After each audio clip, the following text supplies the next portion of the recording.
Mark Levin says he has a quick solution to Pelosi's sham impeachment. Hello and welcome to TST. If you are new to the channel, tap on the subscription button and press the notification bell so you can receive news and updates that you can rely on daily. Mark Levin spoke out to give a great solution to Nancy Pelosi's sham impeachment of President Trump. Nancy Pelosi was apparently advised by left-wing Harvard law professor Lawrence Tribe to delay sending the impeachment to the Senate. So, she's unilaterally sitting on the impeachment. This is another brazen, unconstitutional act. Here's what Mitch McConnell and the Senate Republicans must do in response. The Senate has the sole power under the Constitution to adjudicate an impeachment. Therefore, Pelosi is attempting to obstruct the Senate's power to act on its constitutional authority. McConnell should immediately put an end to this and declare the impeachment null and void, as the Speaker has failed to complete the impeachment process by timely sending it to the Senate for adjudication. McConnell has no less authority to unilaterally make such a decision than Pelosi does to withhold the administration notification of an impeachment to the Senate either indefinitely or with conditions. Her effort to cripple the presidency and blackmail the Senate must be defeated.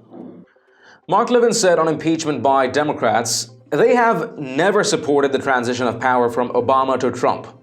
Mark Levin was on fire when he explained what's really going on with the hoax against President Trump.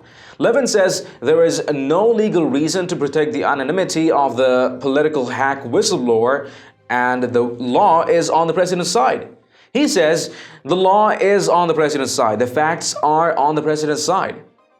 Levin hits the nail on the head with his next assertion that this is about the transition of power.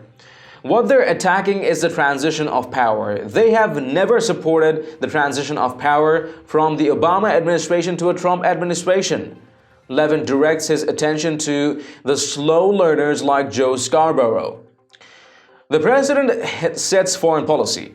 It doesn't make a damn's worth of difference if you don't agree with it. I don't care what a former Obama ambassador to Ukraine thinks. The whole house of cards will collapse and the American people will see this was an outrageous, unconscionable attack by them on the president. He encouraged the president to keep fighting against the impeachment. Mr. President, stay strong. This will collapse eventually. Watch him as he makes his point. First of all, who's ever heard of a whistleblower who is someone who's backed by the establishment? You know, normally you have a whistleblower who's challenging the establishment, challenging the system. You have the entire establishment, the media, the Democrat Party, part of the Republican Party in the Senate, backing a whistleblower. I've really never seen anything like this. It's really bizarre. The reason you have whistleblower protections is because the whistleblower is going against the system. In this case, we have the president going against the system and the whistleblower going against the president of the United States. I want to explain to the American people in a way that even Joe Scarborough can understand what the law is here, because you're hearing a lot of lies from Schiff and the Democrats and these phony legal analysts. And Andy McCarthy did a good job in National Review. I've talked about this on radio, too. The whistleblower statute does not apply to the President of the United States, does not apply to conversations the President of the United States has with leaders of other countries, and it does not apply to foreign policy. So the whistleblower statute does not apply to the president or this phone call. Number one, I hope Richard Burr is listening, the head of the Senate Intelligence Committee, which really is not a very intelligent committee. Number two, the so-called whistleblower does not have statutory protection. He doesn't meet the statutory elements. He was not an official who reports on intelligence activities within the purview of the Director of National Intelligence. He was serving temporarily on the National Security Council reporting to the president. Number three, the law does not guarantee anonymity to a whistleblower. Only the Inspector General of the intelligence community is to keep it confidential with certain exceptions. President can release the name, Congress can, the media is not bound, and interestingly enough, the Intelligence Committee did release his name. Adam Schiff did release his name by accident last night in their transcript.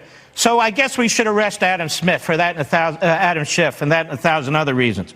Congress has never provided overarching legal protection to any whistleblower, certainly not in the context of launching an impeachment investigation. So why are they hiding this guy?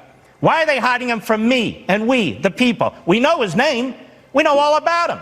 And yet the same newspapers that put out the Pentagon Papers and all the rest, they're keeping it secret. How can you impeach a president, a process said to be triggered by this guy who is a political hack, without the House, the Senate, the President, and the public scrutinizing his motives, his credibility, and his veracity? It's not that the substance of his complaint is determinative, it's the fact of his complaint. This is the second impeachment document they put together. His Kuster lawyers, that's right, C-O-U-P-S-T-E-R, new word. The coup, I'm sure that Adam Schiff's staff was involved. We want to know who's involved. The Democrats, the media, feckless Republicans. They would have us impeach a president without knowing who this guy is. He's a political hack. Yet we reportedly know who he is, right? Now this cover-up, that's what it is. It's a cover-up. It's intended to protect the Democrat Party, the Obama administration. This guy worked in the Obama administration. Adam Schiff, who knows all about this guy. Adam Schiff hired a couple of old NSC staffers, took him out of the Trump administration. They're on his staff now. I have no doubt they were involved in this process. Who else do they want to protect? Joe Biden. Nobody's asked Joe Biden about this guy. This guy knows Joe Biden, and Joe Biden knows this guy. So we have to protect him, and we have to protect Brennan. So it's intended to protect all these people and his hack lawyers who've been running around saying, we're independent, we have no axe to grind, we've even represented Republicans. His coup-leading slip-and-fall lawyers. Now we know all about him. The problem is, Adam Schiff, like a good mobster, Adam Schiff has decided, you can't call this guy as a witness, you can't call me as a witness, Republicans, because you need my approval, and I'm not going to give you the approval. So the head mobster of this operation says, I'm in charge of who the witnesses can be, and I'm not going to let you call these people. So it's a grand cover-up. The perpetrator, Adam Schiff, is also the guy in charge of the cover-up. Now, here's the thing I want the American people to understand. The law is on the president's side. The facts are on the president's side. And what they're attacking is the transition of power. They have never supported the transition of power from the Obama administration to a Trump administration. And I want to remind Adam Schiff and all the slow learners on MSNBC and CNN, the president sets foreign policy. Doesn't make a damn's worth of difference if you don't agree with it. I don't care with a former Obama ambassador from the Ukraine thing, oh, they forced me out. Too damn bad. We elected this president. He appoints whomever he wants. And if he wants to treat Ukraine in a certain way, he is free to do it. Meanwhile, Ukraine got the military aid Obama wouldn't give. Meanwhile, the president of Ukraine said, what quid pro quo? If there's a quid pro quo, shouldn't I be involved in it? Our president says no quid pro quo, so what do? They go to bureaucrats who've never ever heard of in the State Department who say, well, I don't think the president should have done that. Did you talk to the president? No. Did you witness anything? No. You have any first-hand? No. Did you listen in the phone call? Yeah, but I don't think the transcript was right. What the hell is going on here? This is another hoax being perpetrated by the Democrats. A phony impeachment effort, like the phony Russia effort. Mr. President, stay strong. This will collapse eventually. But we do need the whistleblower to testify, Schiff to testify, because the whole house of cards will collapse, and the American people will see what? Hey, Mark. That this was an outrageous, unconscionable attack by them on the president. Yes. Well, let us know how much do your thoughts align with Levin's in the comments down below. And haven't you checked out the official TST store yet? It has a variety of Patriot-themed custom t-shirts, sweatshirts, mugs, phone cases, and a ton more. Make sure to check it out and maybe help us out by picking some products for yourself and your loved ones at very reasonable prices. It does make a huge difference to what we're doing here. Link in the description below. And if you've liked this report, please let us know by tapping that like button down below, share the news among friends and family, and do not forget to subscribe to our channel. Stay tuned for more news and updates on TST. This is David Ravine, and I'll catch you in the next one.